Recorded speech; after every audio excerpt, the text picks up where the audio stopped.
No meio conservador, você não tem institutos de educação que conseguiram reverter a realidade de um bairro, de um município, de um estado. Assim fica muito difícil o debate, estabelecer um debate sobre educação. Porque quando criticamos a rede pública de ensino, nós precisamos apresentar uma proposta, tá certo?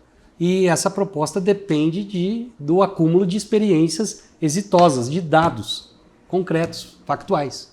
Então, veja, eu não posso aqui levar em consideração que um sujeito leu um capítulo interessante de um livro, né, sobre os princípios metafísicos da educação. Tá entendendo? Isso não é passível de ser transformado em política pública. Tá certo? Então nós precisamos coletar dados, levar em consideração experiências exitosas nacionais e estrangeiras. O que aconteceu na Inglaterra? O que aconteceu em Portugal? O que aconteceu na França? Né? Isso tudo é importante para que apresentemos propostas que possuam viabilidade. Então, há romantismos pedagógicos tanto no âmbito da esquerda quanto no da direita. E para fugirmos desses romantismos, as evidências científicas podem nos auxiliar e muito. Agora, é evidente que nesse meio não vamos entrar num acordo com relação ao fim, né, da educação, né? Mas podemos sim entender que certas estratégias, certos processos são comuns, tanto para ensinar aquilo que consideramos algo virtuoso, como também para transformar um aluno em algo que consideramos desprezível, tá certo?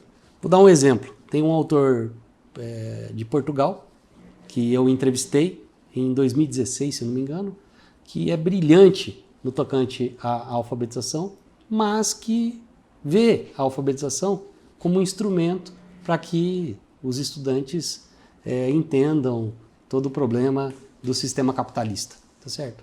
Por isso eu vou desprezar esses achados técnicos desse autor? De forma alguma, né? Aqui, no meu trabalho, antes de assumir o ministério, eu levei em consideração essas experiências exitosas. É mais ou menos a regra de São Paulo Apóstolo, né? Experimentai de tudo e retei o que é bom.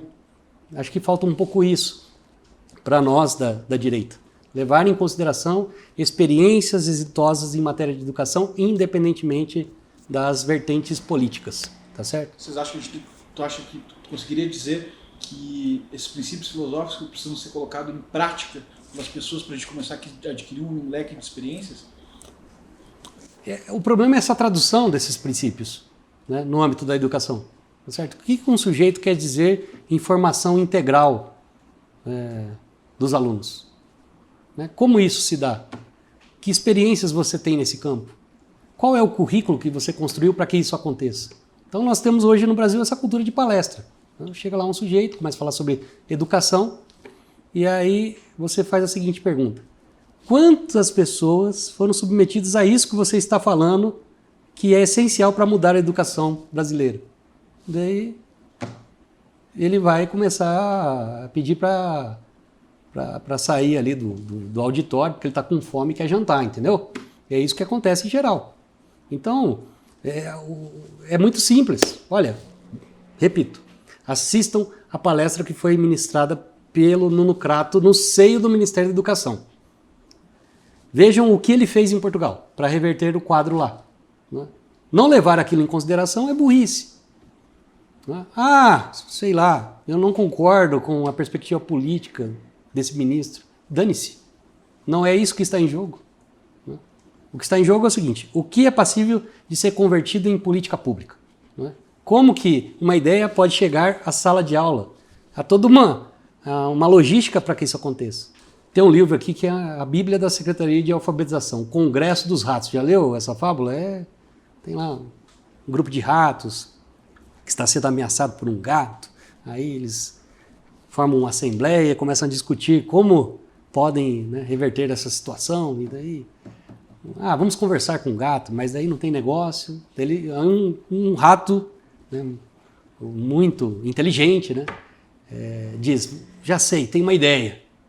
Vamos colocar um guizo no pescoço do gato. E aí escutaremos, né, o barulho do guizo quando o gato se aproximar e poderemos nos proteger. Né? Aí todo mundo, fantástica ideia, sensacional, vamos lá, é agora, né, que vamos transformar o mundo, etc. E aí daqui a pouco, e aí? Quem que vai colocar o guizo no pescoço dele? Aí, eu não posso, o outro... Entende? Isso aconteceu aqui no Ministério.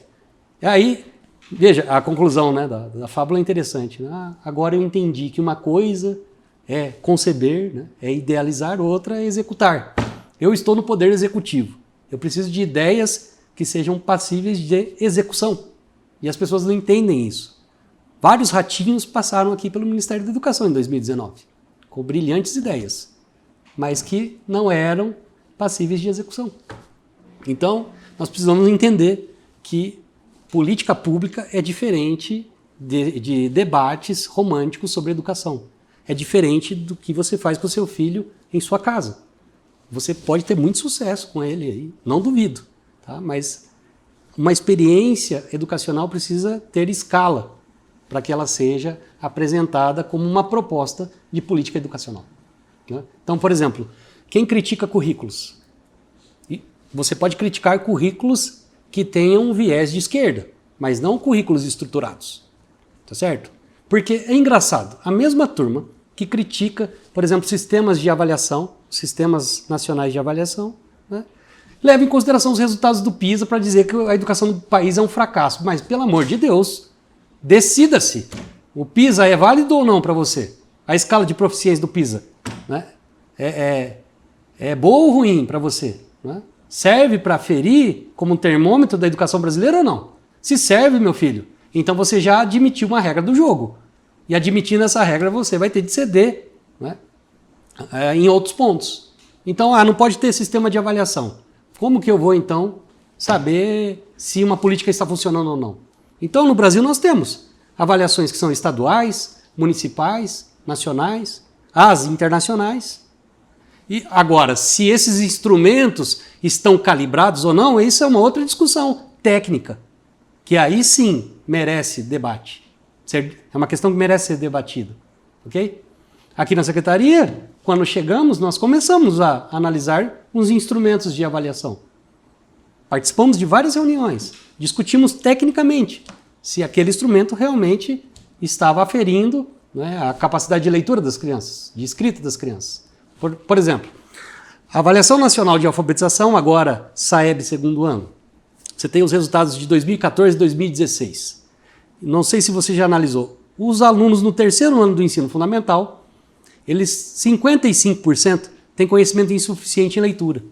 E, se não me engano, 34% apenas têm conhecimento insuficiente em escrita. Opa, peraí, tem alguma coisa de errado, não? Porque é evidente que é mais fácil ler do que escrever. Né? Você consolida primeiro os processos de leitura e depois de escrita. Né?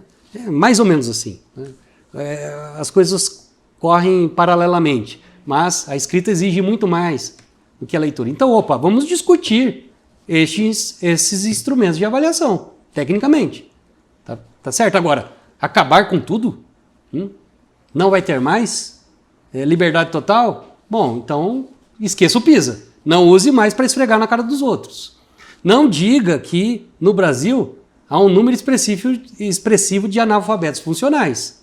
Esses números, você só tem acesso a eles porque há testes, há avaliações. Agora você pode discutir as avaliações. Né? Há avaliações que dependem de uma mera declaração do sujeito. Você pergunta para ele, você sabe ler e escrever? Você estudou 4 anos? Você passou pelos bancos escolares por quanto tempo? Entendeu? Então você está alfabetizado. Opa, peraí. Então você pode discutir os instrumentos de avaliação. Agora dizer que em matéria de política pública não se deve avaliar as escolas, aí isso é uma absurdidade. Tá entendendo? Então, isso são romantismos pedagógicos, devemos evitar essas coisas.